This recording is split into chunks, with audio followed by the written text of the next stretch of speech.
To hold. We're up to page Chaf Beis, and just to review, because it's been 2 weeks, we were talking about the concept that the Rebbe was saying that we talked about the difference in the generations, that the newer generations, and again, remember this was written 100 years ago and it's only gotten worse, but the newer generation feels prematurely mature, feels like they know who they are, they don't need to listen to anybody, and because of that, the Rebbe says, whatever reason that happened and why that is not our problem. Our issue is to deal with what do we do about that? How do we deal with the new generation? So he started to say last time was that we need to convince them that they're the ones in charge of their own chinuch. It's not the father or the Rebbe's job to teach, to make sure that the child does the right thing. And he compared it, if you remember, he compared it to a paisik. If you go, you have a chicken that was shechted, you don't know if it's kosher or not. You go to the Rav and he tells you whether it's kosher or not. Whether you decide to eat that, whether it's kosher or not, is not the Rav's responsibility. He can only direct you in what the right thing to do is. It's up to you to decide whether you're going to follow his advice or not. So the same thing is with the child. The father and the Rebbe are just there to try to instruct him, to try to explain to him what it is that Hashem wants from him, how he's supposed to live his life. But it's then up to him to do it. So then he said that while that's true, intellectually it's not enough. To just do this intellectually is not enough because there's a lot out there in the world and that grabs the children, and just intellectually teaching them, we have to give them a feeling of this. We have to give them some kind of a desire to do this. And he said, with the last paragraph that we did, which was on the bottom of page Chaf Aleph, he said that this was the ikar of Chasidus. This was the core of Chasidus, which is not to rely alone on the intellect, but because that's not a kesher shel kayam, it won't last. But rather, we have to have an experience. We have to become passionate about Torah and mitzvahs and tefillah, and there has to be a spiritual pleasure derived from it, and that will hold us. So now we're on page Chaf Beis, v'hinei, the first full paragraph. V'hinei lo'olam hayinu tzrichim lahamtin ma'avodah zu shel hisragshus v'slavos eitz lanar ad asher yigdal. In the earlier days, before this new generation, before the new issues with this generation of thinking they know everything already and feeling like they're mature enough, this wasn't the proper way to mechanech them. The proper way to mechanech them was not to start off with this concept of enthusiasm and feeling. That wasn't the proper way to begin. It's very difficult for a child to have a true enthusiasm, a true excitement for Chassidus, for Torah. In general, says the Rebbe, I didn't check it out, but if somebody wants to do a research paper, I would bet that he's right. But he says that in any place where the Torah comes to teach you two types of mitzvahs in the same sugya, right? And it wants to teach you chukim. Chukim are ones that we don't understand the reason. And mishpatim, which are the ones where we understand at least some reason, we understand a bit of the reason. So the Torah always puts chukim first. Right now, if you were writing the Torah, you would have probably said to put mishpatim first. First, give them mitzvahs they can understand, and then we'll give them mitzvahs that they have to take on faith, right? But the Torah doesn't do that. The Torah first puts the chukim. Why? Makdemes es hachukim lemishpatim. Why? Because ki mishpatim heim betam. Now, mishpatim have tam. There's two definitions of tam, and both are true for mishpatim. One is the reason, our Hebrew expert, right? One is reason, and one is flavor. Mishpatim both have a reason that we can intellectually understand, and they also feel good. Mishpatim feel good, right? When you give tzedakah to a poor person, you feel good about it. I never burnt the paraduma, but when you burnt the paradum, which is the quintessential chayk, I don't know how good you felt about it. I don't know if you felt fulfilled, other than the fact that you were doing a mitzvah, but it didn't give your humanistic side any kind of satisfaction. You weren't doing a universally seen a good deed. It's not a clear thing that everybody would appreciate it as a good deed. Whereas most mishpatim, there's a flavor to it. You can get excited about it. You can get into it, right? It's something that you relate to. Loy tam shel seichel bavad rak gam tam sheyadiyah. That's what he means. It's not just an intellectual tam, but also something that it feels right. It just feels. Mishpatim are those. You don't need a lot of convincing to convince somebody to do mishpatim. Even people, so you'll have self-proclaimed atheists that give charity because it feels right. It's something that feels Go to V'chimipnei she'ein seichel laben lahavin madua roitzu lanashik es av b'sfasa. He gives an example. If you take a 2-year-old child, imagine you take a 2-year-old child, and when the father, some of us go up to the mountains for the weekends, so the kids don't see us for 3-4 days. We get to the mountains, so the 2-year-old comes running to give the father a kiss. Stop that 2-year-old and say, "Why do you want to kiss your father? Explain it to me." Kid looks at you like you're from out of space, right? I mean, and the truth is, it works with older kids also. They can't explain it. It's just something that they feel. There's a feeling they want to run and kiss their father. They haven't seen him in a few days. They want to run. They don't understand why. Ask the kid, why a kiss? Why not a high five? It's not something that he's intellectually thinking about. It's something that's naturally. It's just an expression of love. But it's not something that's clear. Now, maybe if you ask an adult why you express your emotions in certain ways, they might have an explanation. But certainly a little child is not going to be able to explain it. And yet they instinctively know that a kiss is somehow an expression of love. Does that mean, now that the kid can't explain it, so we'd have some professor in child development say, obviously a kiss is not an expression of love, because if it was an expression of love, the kid would tell you that I want to kiss my father because it's love. So the professor is going to tell you, obviously the kid doesn't love his father, he's kissing the father or something else. It's narishkeit, adarabah. He says, just the opposite. The fact that it's so ingrained in the child is even a better idea than if he could explain it to you. It's an instinct. It's something that he just knows instinctively he wants to do. It's the way he expresses his love. It's much better than if he could give you a whole drasha on why a kiss represents love. Right? It's a natural expression of love without something that I can explain. His heart is yearning craving to kiss his father. And that is more certain than anything else in the world. Any kind of cheshbonis that you can give, that is much more certain. You would bet on that much more frequently than you would ever on some kind of a logical explanation of why I do certain things. And we know that's one example, but we know that with many things, where there's certain emotional expressions, those are much deeper than anything that you can explain intellectually. So it does. That's why I think he uses the word yediyah here. It's not. I don't think it's a coincidence, but I think it's a little bit outside the scope. But I think that there is that element is. Yeah, that's what. Yeah. So Kana ish Yisrael b'chol mitzvah bein b'seichel bein b'lei b'seichel. The same is true for every Jewish person when he does a mitzvah, whether it's with seichel or not seichel. Im liboy mishtoikik mislahev miskasher umamin. If his heart is craving and it's on fire, it's connected and has emunah, be'emunah betucha, b'chazaka, strong and certain emunah, mishpat hi etzlai. It's very basic to him. It's something that's ingrained in him. V'adoyos abrura hilai. It's certain and it's clear. Something where he doesn't feel anything at all, not in his mind and not in his heart. That's called a chayk. Now the Rebbe says what's interesting is what you're really supposed to do, the way it should be is really the way it should do. In an ideal world, you should first do mitzvahs without any understanding. You should really, that's why the Torah puts chukim first. You really should do mitzvahs with no understanding just because Hashem told you to. What? Nasa v'nishma, right? That's how. Till sometime in our recent history, that was the way to mechanech children. Just do mitzvahs. Just do mitzvahs. Now the problem you have today is that still that's how most people are mechanech anyway, right? That just do it. And if a kid asks, I remember when we were like in elementary school, I'm sure everybody had similar experiences. Like you'd ask your Rebbe some question, he would tell you, just do it. It'll come. It'll come. You know, you say like to your Rebbe, like I don't know. I've been davening like for the last couple of years and I don't feel anything, and he would say, no, you just keep doing it, it'll come. So that worked. You know, he's still using the old textbooks, he's still using these. That's the old school approach which used to work and as a matter of fact was the better way, but as Rebbe is going to explain, it doesn't work anymore for various reasons.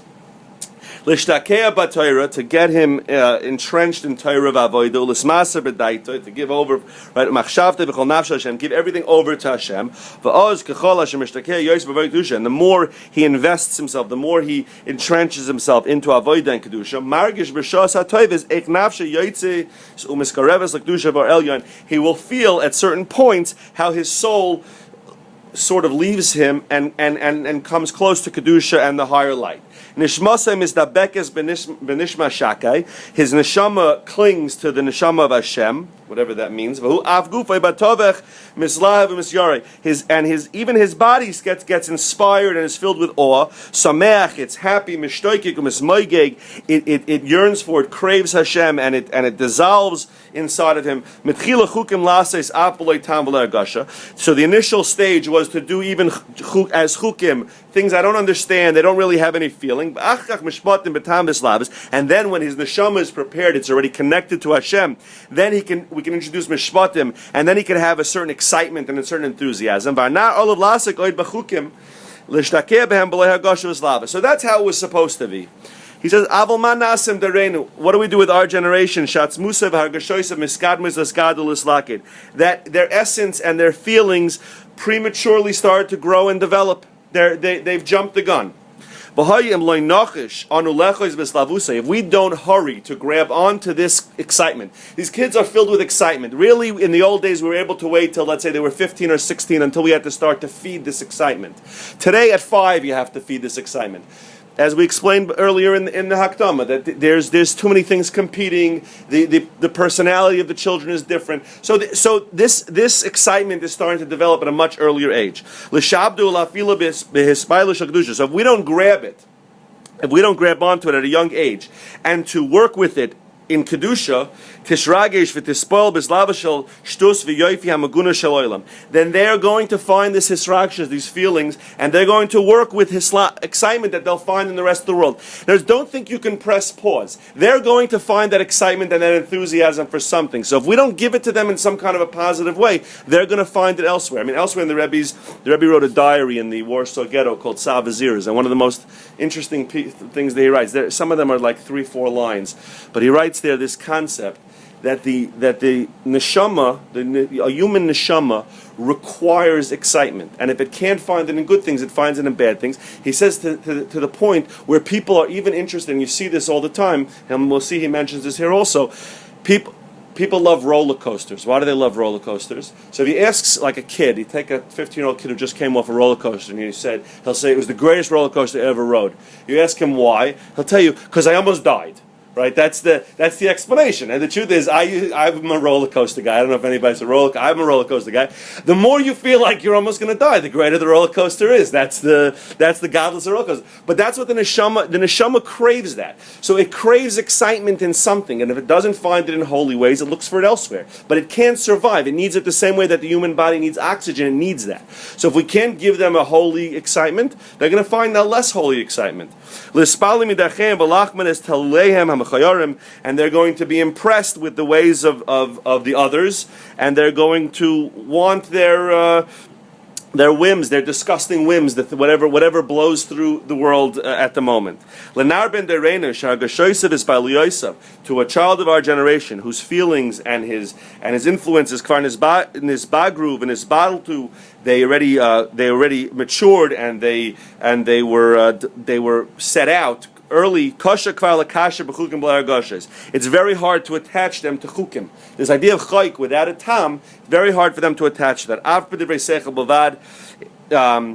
Even if you can convince them intellectually that it's the right thing, imrak seichel yabeshu muchrachim lachdar el nafshe la'er haliva. Therefore, it's not. We can't do it because the seichel is too dry for them. Therefore, what we need to do is we have to penetrate them, to inspire them, to awaken them, and to get them excited. Even if we're giving what we're giving them, as the Rebbe is going to go on to explain, is not the real excitement, because a 5-year-old cannot experience, or a 10-year-old cannot experience what it means to connect to Hashem during davening. Many adults can't experience. Most adults can't experience it either.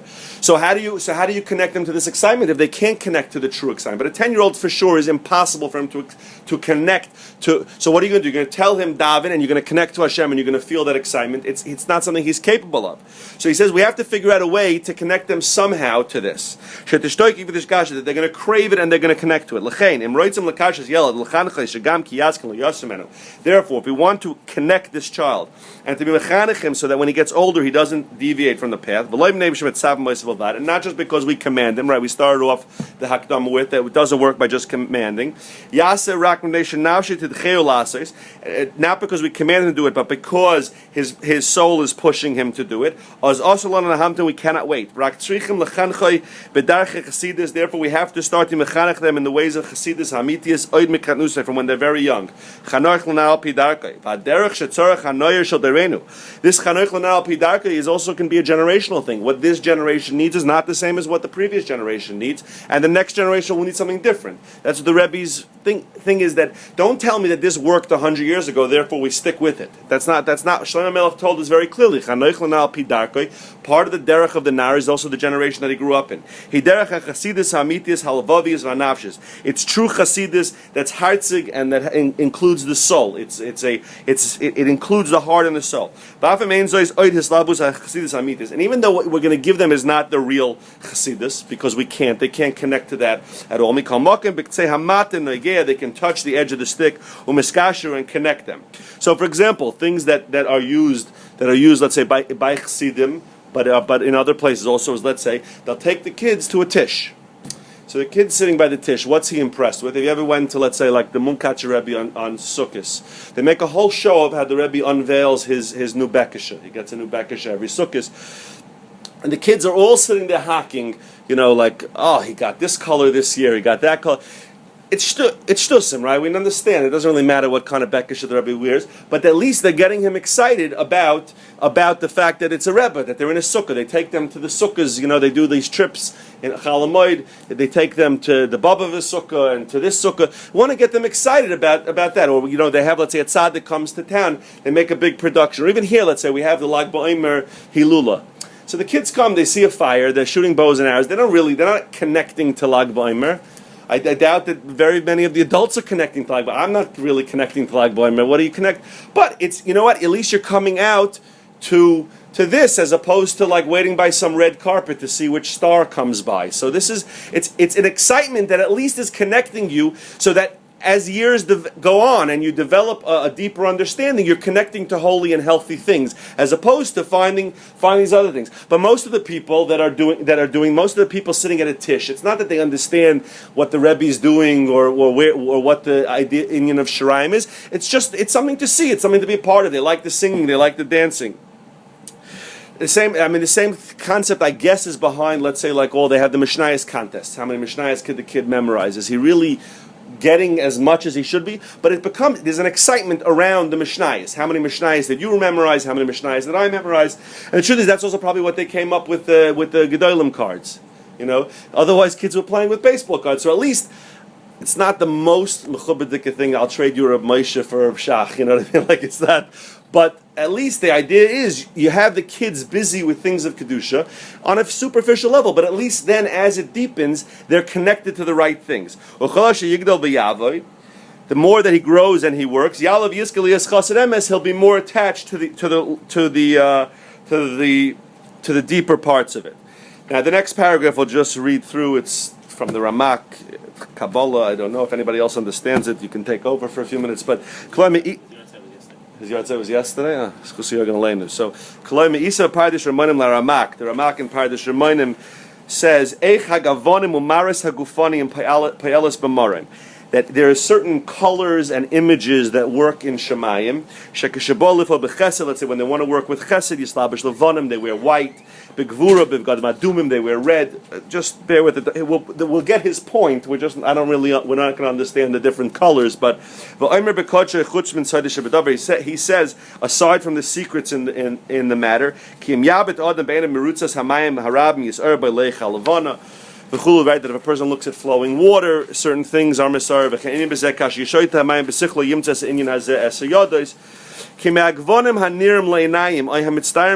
Certain images, this part we can understand, certain images that a person sees or thinks about in his mind, b'gufani, or in the physical world, yispal haruchni, can have an effect on his spirituality. I mean, the negative side of that probably doesn't need a lot of explanation, right? Certain images that a person sees clearly affects his spirituality. But the same is true of various different things. To the point that the Ramak says that even just colors and innocent things like flowing water can have certain impacts, good or bad, depending where a person's holding. V'nefesh ta'or l'ruach, and then the nefesh is ma'or, the spirit, the ruach, and ruach l'neshama, v'neshama mitzias l'mitzias, ad shesal ha'makam yinikasa, till it goes to the source. V'yisar l'fi mitzias tziyura, and it's misayir according to the way of what the person said. Ad kan l'shani. So that was the Ramak. Okay, we took that on a very superficial level. But Zeh Yisad Chassidus, says the Rebbe, this is the foundation, the fundamentals of Chassidus. She is spoiled the Yislahev. That a person should be impressed and enthusiastic and inspired with Varm Nemuchim Yaskel. He has to start with smaller things. His ragshias gafanias and physical experience, physical feelings. Yisagel l'sayir b'hen kedusha. They will ignite him to be Messiah in kedusha. Even if it's just a physical hisayrus, hanefesh ta'ira l'ruach v'ruach l'neshama, it will slowly work its way up. This is the difference between a child and an adult, or you could say it's also the difference between a less developed person to a more developed person, because it works in stages. When he begins to become inspired, from something physical, even when he's doing physical things. For example, by the Chassidim, when they would have a l'chaim in the morning, right? They would be inspired. It's a physical event. To have a l'chaim is a physical event, but the I don't know if there's how many people do it today, but in the early days in the early days of Chassidus, having that whiskey in the morning was how they would start to be inspired to serve Hashem. That was a way of taking a physical experience and turning it into something spiritual.